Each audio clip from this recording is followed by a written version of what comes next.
Assalamualaikum warahmatullahi wabarakatuh. Bapak dan Ibu Tutor mata kuliah Bahasa Indonesia yang saya hormati. Puji dan syukur atas kehadiran Tuhan Yang Maha Esa dan atas nikmatnya sehingga di sini saya bisa memberikan informasi mengenai pembelajaran daring di masa pandemi COVID-19. Sebelum saya masuk ke dalam materinya, alangkah lebih baiknya saya memperkenalkan diri saya terlebih dahulu.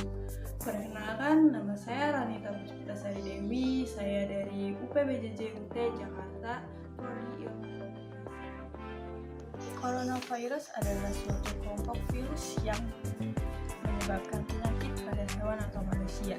Beberapa jenis coronavirus ini diketahui dapat menyebabkan infeksi pada saluran pernafasan manusia, mulai dari batuk, pilek, hingga yang lebih serius seperti MERS dan SARS. Pada awal Desember 2019, COVID-19 pertama kali terkonfirmasi di Wuhan, Cina, yang ditandai dengan pasien pertamanya yang mengalami gejala pneumonia. Setelah itu, pada tanggal 31 Desember 2019, terdapat belasan orang di Wuhan, Cina yang mengalami gejala pneumonia ini, seperti infeksi pada radang paru-paru.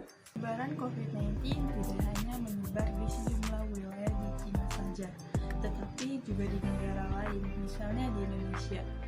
Pada tanggal 2 Maret 2020, pemerintah Indonesia menyatakan bahwa terdapat 2 warga negara Indonesia yang telah terkonfirmasi positif COVID-19.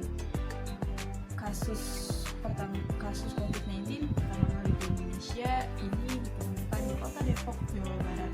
Kedua WNI tersebut merupakan seorang ibu yang berusia 64 tahun dan anak perempuannya yang berusia 31 tahun yang berinteraksi dengan warga negara Jepang yang telah terkonfirmasi positif COVID-19. Pada 16 Februari 2020, perempuan asal Depok yang melakukan interaksi dengan warga Jepang saat menghadiri pesta dansa di Jakarta tersebut mengalami gejala yang mengarah pada COVID-19 seperti demam, batuk, dan sesak. Masing-masing orang memiliki respon yang berbeda terhadap COVID-19. Sebagian besar orang yang terpapar virus ini akan mengalami gejala ringan hingga sedang dan akan pulih tanpa perlu dirawat di rumah sakit. Gejala COVID-19 yang pada umumnya adalah demam, batuk kering, dan rasa lelah.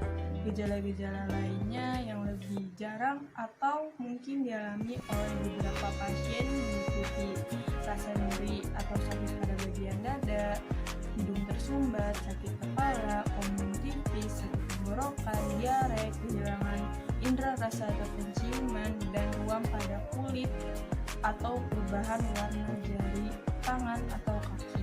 Gejala-gejala yang dialami biasanya bersifat ringan dan muncul secara bertahap.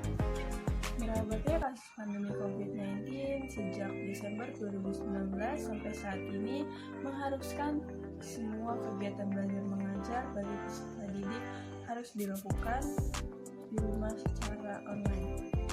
Hal itu perlu dilakukan untuk meminimalisir kontak fisik secara massal sehingga dapat memutus mata rantai penyebaran virus tersebut.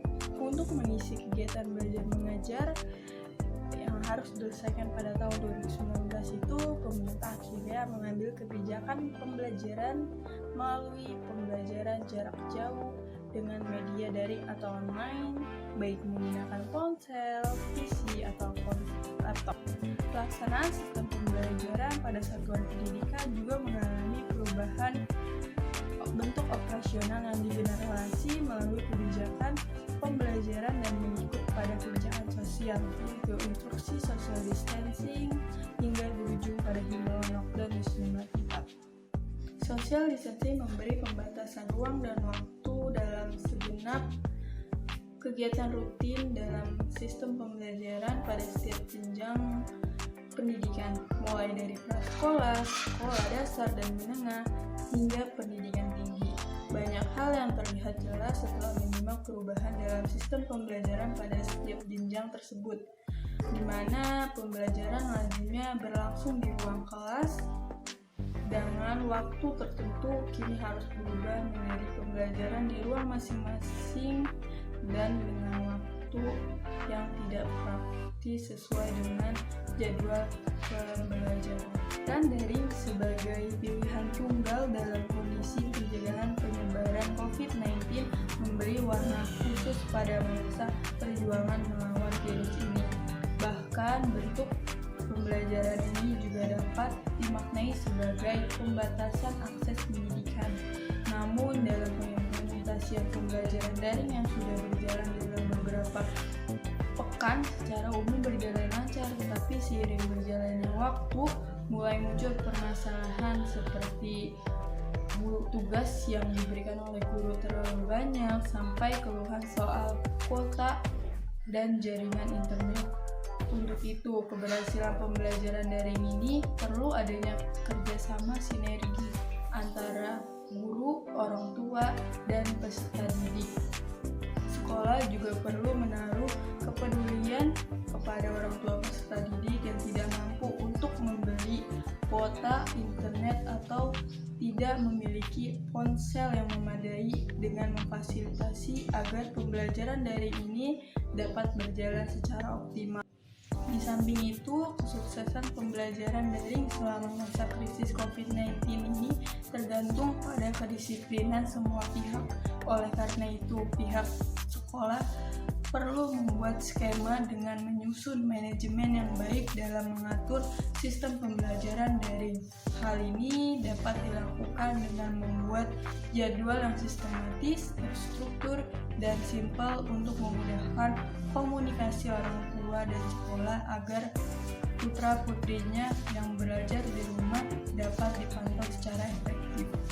Selain itu, kondisi pembelajaran pada masa pandemi ini harus dapat dimanfaatkan dengan perubahan pola berpikir, pola belajar, dan pola interaksi ilmiah yang lebih bermakna, sehingga kekakuan dalam menyikapi masa COVID-19 dapat dimaksimalkan dengan produktivitas yang mencirikan kebermaknaan.